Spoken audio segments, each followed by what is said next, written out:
25 दिसंबर है, मुस्लिम लीग नून की हुकूमत है।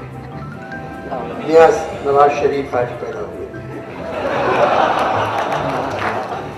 काश उसी दिन कह देते कि मुझे क्यों निकाला।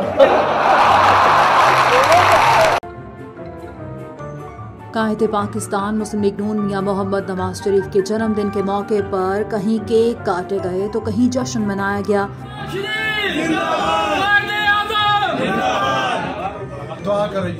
नून लीग के कारकुनों ने अपने कायद के साथ वालेहाना मोहब्बत का इजहार किया। इसी तरह सोशल मीडिया पर भी कारकुनों और रहनुमाओं की जानिब से नवाज शरीफ से इजहार मोहब्बत का सिलसिला जारी रहा। इसी दौरान सोशल मीडिया पर अनवर मकसूद का एक क्लिप भी वायरल हुआ, जिसमें वो नवाज शरीफ की सालगिरह पर दिलचस्प तबसरा करते नजर आ रहे हैं। आज 25 दिसंबर है, मुस्लिम लीग नून की हुकूमत है।